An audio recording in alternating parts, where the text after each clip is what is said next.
Halo semuanya, perkenalkan nama saya Muhammad Kurniawan. Saya dari 07 TPLP 009, NIM saya 2210114139.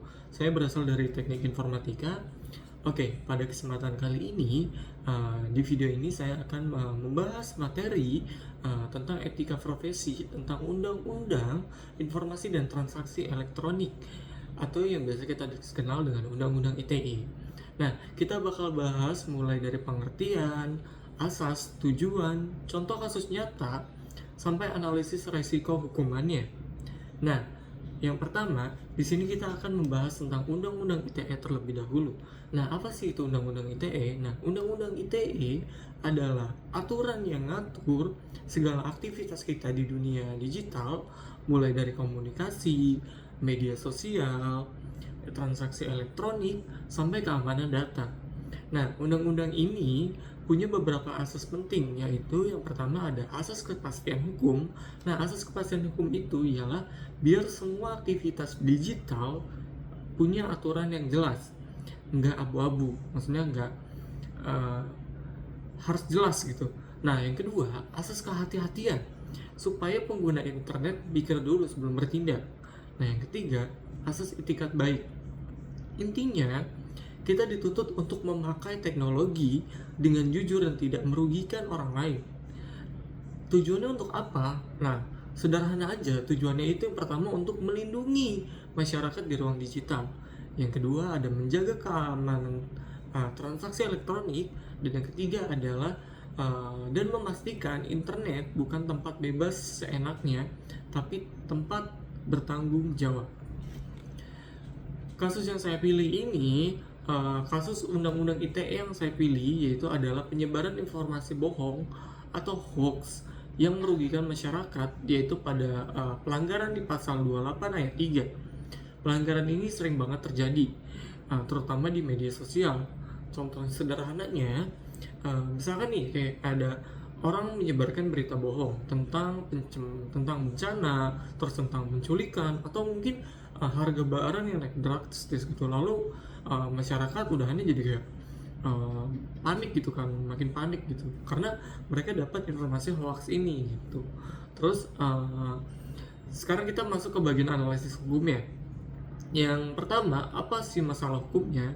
Nah, masalahnya adalah pelaku menyebarkan informasi yang tidak benar, dan ia tahu kalau informasi itu bisa bikin masyarakat resah dan panik. Yang kedua, siapa yang dirugikan? Nah, yang dirugikan itu banyak pihak. Yang pertama kayak masyarakat yang jadi panik.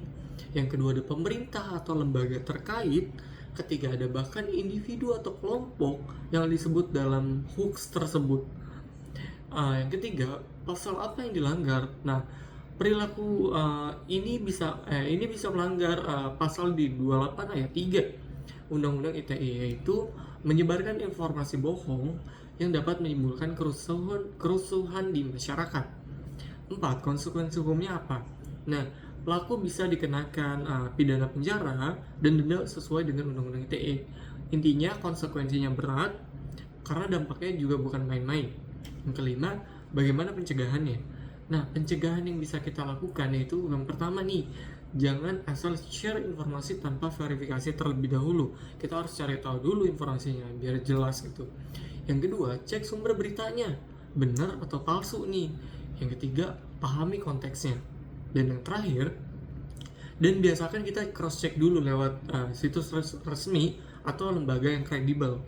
Misalkan ada informasi yang kita dapat dari Tribun nih, nah kita harus verifikasi dulu di internet, bener nggak informasinya kayak gitu.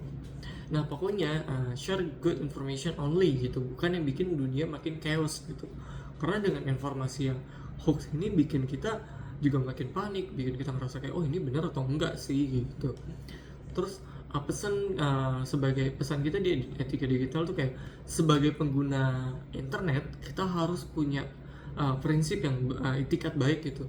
Karena artinya setiap postingan, share atau komentar yang kita buat itu harus dipikirkan dampaknya. Kita juga perlu kehati-hatian, khususnya dalam membaca, terus membagikan informasi, karena jempol kita itu kecil tapi efeknya itu bisa besar banget gitu. Dan terakhir nih, selalu ingat bahwa setiap aktivitas digital itu punya kepastian hukum.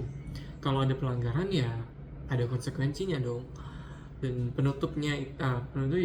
jadi itu adalah uh, penjelasan saya mengenai undang-undang ITE.